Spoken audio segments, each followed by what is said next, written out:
Hello everyone, welcome back to the channel. Got a pretty fun video scheduled for today. It's going to be a little bit of a combination video of a Beatles update, but they're all kind of in the same realm, same vein of records. And then I want to kind of talk about them, and I'll kind of give some information of what I've kind of gathered from some books and some online sources to kind of go over the mother numbers, the stampers, and the matrix numbers, and all that kind of stuff. Um, because I just decided just one day I was like, okay, I just need to go through, check out the different UK Beatles pressings, all the stampers, what they mean, and everything like that. So I just kind of sat down one day once I got the 45s I got from my local record store that are all Beatles UK pressings, and I was like, I just need to sit down, do some research, figure some stuff out. So I want to tell you what I've kind of researched and kind of learned over the past couple weeks or so. And if anyone else has any more information to give me, let me know in the comments. That would be great. So this is going to be a little bit more 45 oriented more than anything, but I do have one LP as well, and I might throw in a couple examples down the road of this video. So my local record store said they got some Beatles 45s in, and that some of them are UK pressings. So very nice to have. And we're going to start off with Hello Goodbye, back with I'm the Walrus.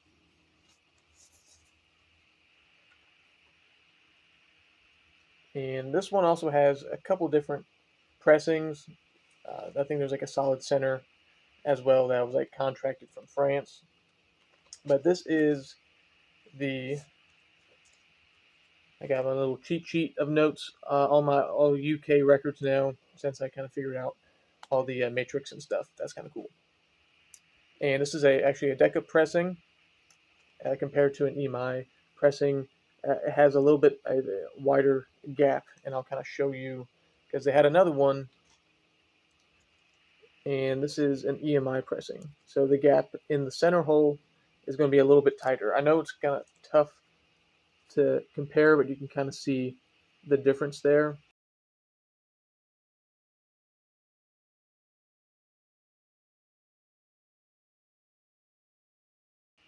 And I was trying to do some research and to try to figure out, I was like, is there any other way you can figure out the difference between like an EMI and a Decca pressing without just looking at the center holes? Because sometimes they're not there, and like if you just look at one out in the wild, you just like can't tell if that's bigger or larger without comparing to another.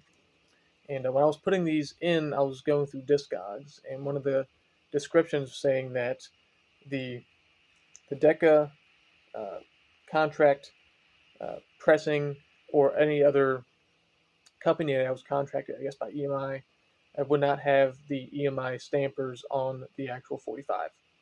So that brings me to all the stuff that you can find, all the information that you can find on a Beatles record here.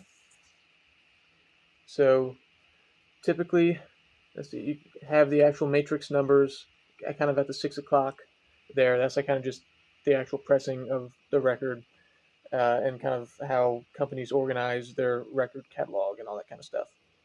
And then on the 9 o'clock side over here, you're going to have the mother number. And the mothers pretty much were made from the fathers, the lacquers, goes down to the mothers, and then the mothers are made, or the stampers are made from the mothers, and the stampers press the records.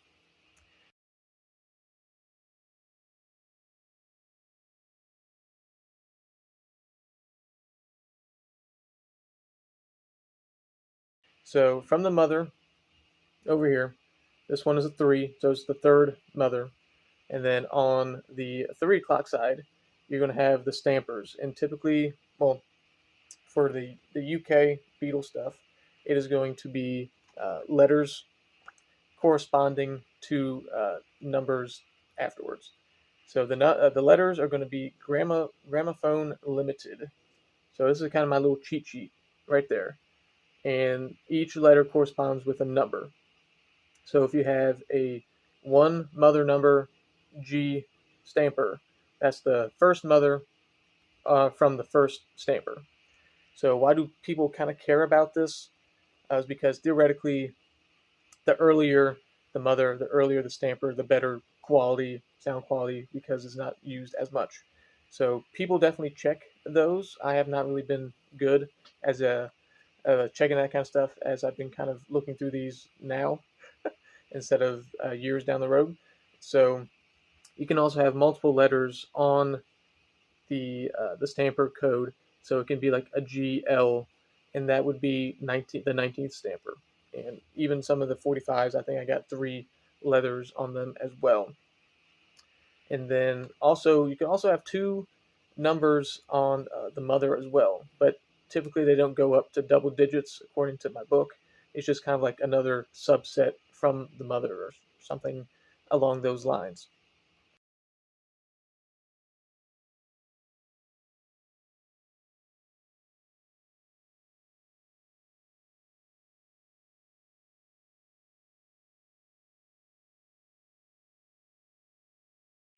So my Hello Goodbye EMI pressing has the third mother and has GR stamper. So GR based off this and the corresponding would be the 12th stamper. So I have the 12th stamper from the third mother on the A side, and typically on a record, they typically don't have the same mother and stamper on each side. So it's worth to check both. So on the I Am the Walrus side, I have the of a third mother, but of a MT is the stamper number. So MT is going to be the 49th stamper from the third mother. So that's kind of a quick rundown of that. And I'll just kind of go through all the ones that I picked up, and I'll kind of let you know what pressing I got, either the EMI or Decca. I'm pretty sure the only Decca one I got was from the Hello Goodbye, but I'll probably pick up um, some other ones. I'll kind of probably make some cuts and edits to this video from my collection to see if there's any other contract companies that I have in my collection as well. So there's the Decca, there's the EMI. The Decca mother on Hello Goodbye is I think it said 1, but there's no stamper codes because it is not from EMI, it's from Decca. So, and also one other thing, there is stamper codes at 12 o'clock, but pretty much anything after 1963, pretty much like Love Me Do or Please Please Me, it's all going to be KT stamper codes um, after that. So the only real, I guess, worth your while to figure out stamper codes would be for those early Love Me Do 45s and like Please Please Me albums. So that's pretty much it for stamper for tax codes. Sorry. All right, now we got some Apple singles here. Another little variation that you can go with is that there are solid centers and the classic knockout center. So let me do this one first. And so I found 2 somethings and come together from UK, and these are both EMI pressings. So even though it has a knockout center and a solid center, they can still be from EMI. It doesn't mean that they're necessarily from a different contracted record pressing company. So we're going to go with this one here. Let's just show the record here. There is something, and there it's come together. And my little note card cheat sheet code has this one as a 1 mother, and the stamper though is GRT, which is 129th stamper. So pretty cool to have the first mother, but it is the stamper is way down the line. So I don't really know. One thing I try to search up is that how many records can be pressed from a mother and how many records can be pressed from a stamper. I know you can't press a record from a mother, but I guess how many stampers can be made from a mother, and then from that, how many records can be made from a stamper.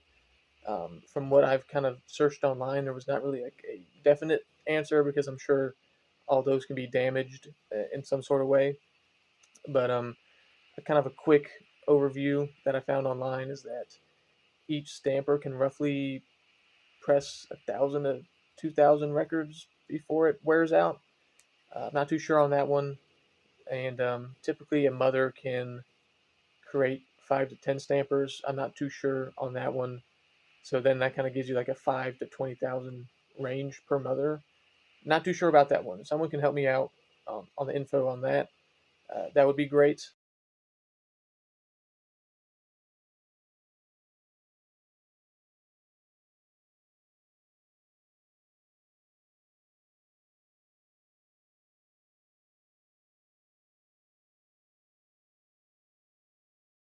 Because it'd be kind of cool. Like you can kind of track down, like, oh, this record came out, you know, 40th to 45th thousandth record pressed or something like that. Um, so there is that aspect to it. But the B side of Come Together had a 3 mother and a GGT stamper, which is 119th stamper. So that is the knockout center. And then they also had a solid center of something and Come Together. This mother had a 6 number and had a RR stamper, which is 22. And then the B side had a 4th mother with GO 15 stamper.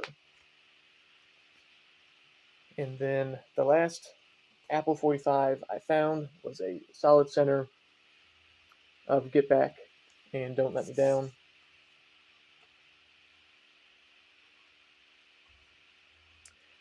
From 1969. And this one is also, I believe, an EMI pressing.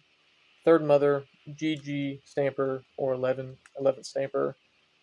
3rd mother on the B side with the GM 14th stamper on that. So those are actually pretty close to each other in terms of being both 3rd mothers and pretty within 3 stampers between each other. And then the last 45 I got was actually just kind of an upgrade. He had an original, at the store had an original Magical Mystery Tour. I believe this is a mono one. And I had one, but the records were a little bit beat up in my copy, so I ended up kind of upgrading there. So this is an EMI pressing.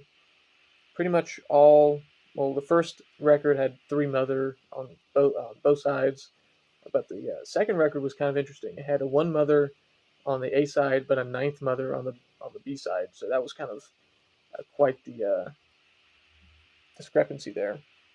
And the mother had a 30th stamper. So I don't really know what's considered like a super low number to be like considered it's theoretically supposed to sound better, other than like the single digit stampers. Um, so again, if someone can let me know, like what's kind of like the cutoff of a low stamper, that would be kind of interesting as well. And then the last item I picked up is an LP here, and it's also a UK album, so we can also check the stampers and mothers and all that kind of stuff on this one. And this is John Lennon's Imagine. This is a first UK pressing. Comes with the inner sleeve, no postcard or anything like that. It's a little bit of a beat up copy in terms of the cover, but the record is actually in a pretty good condition here. So here's the label, and then here's the B side. And then obviously, when I was kind of figuring out all this information, I was like, well, I can check this one as well as an album. And it actually, side one was a 2nd mother with RG stampers, but the B side was a 1 mother with a AR stamper. So that is a 32nd stamper from the 1st mother. So take that for what you will in terms of that. Is that the be all end all of record collecting?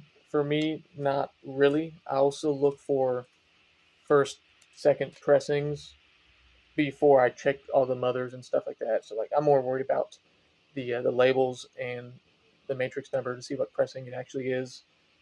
Some famous examples for that for Beatles would be like the loud cut for Rubber Soul and the withdrawn mix for Revolver. So I'll be looking at those pretty much first.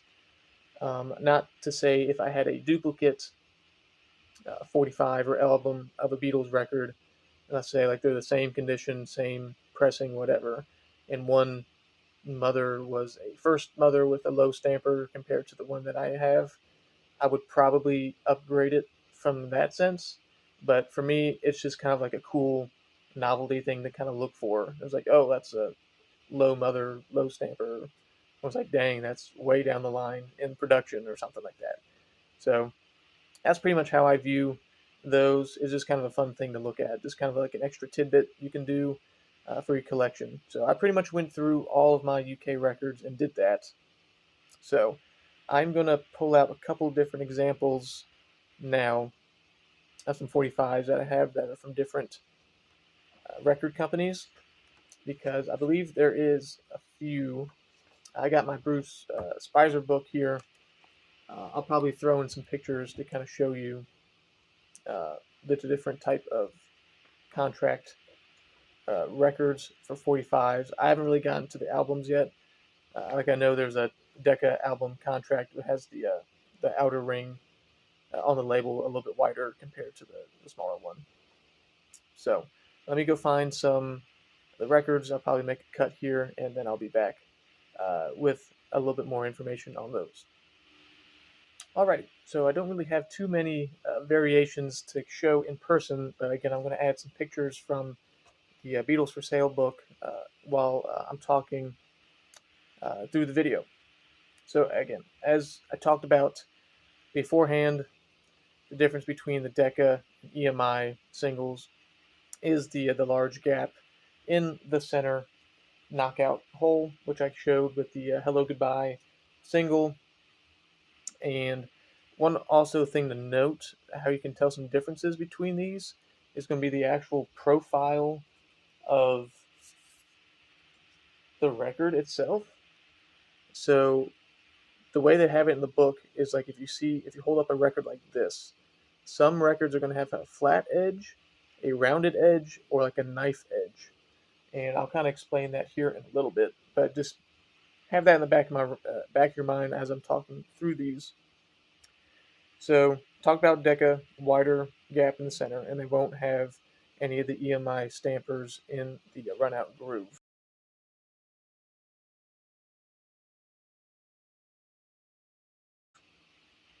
So that's going to bring us to the Oriole contract pressing here, and I'll pop up some pictures. So the Oriole does have the knife edge, as you can see by the center of the page, uh, finishing like kind of profile. So Oriole pretty much has some differences. The center knockout punch, the inner rim is going to be super close to the edge of the knockout center as well. And they also had solid disc and knockout centers as well. And let's see, what else?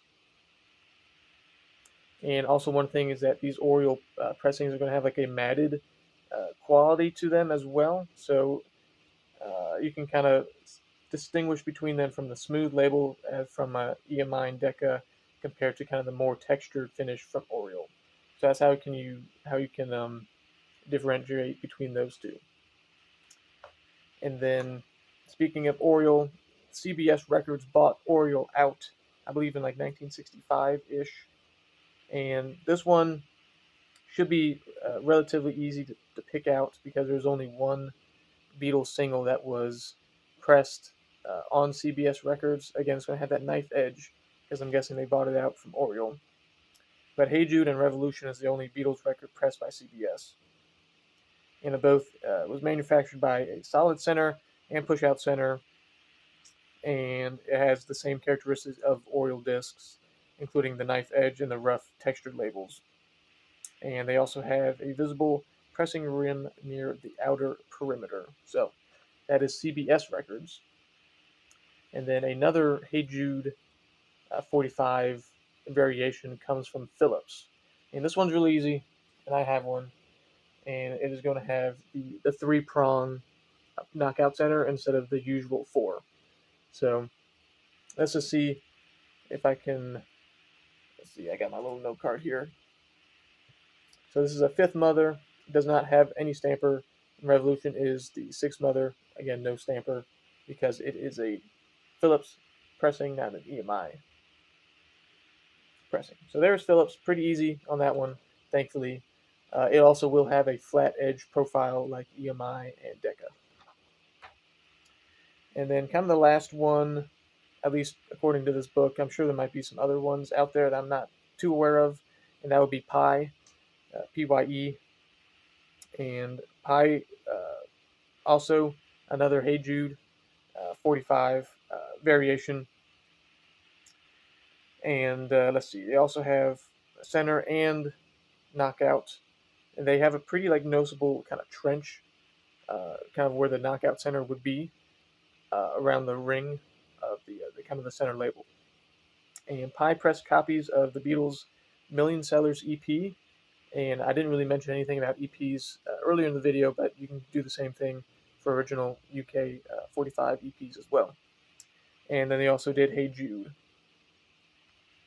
So there are similarities between Pi and Decca, as the push-out discs are kind of on the wider uh, gap width, but an easy way to figure out is that Pi did not press any Beatles singles on the Parlophone label. So you pretty much have to look out for Pi pressings, either I guess on the Apple or the Hey Jude one, and then I guess they said Parlophone singles because I guess they press some on Parlophone EPs. So that will about do it for that. And then there was another page in my book that kind of shows you a comparison of all the singles, so I'll throw that up there for you guys as well.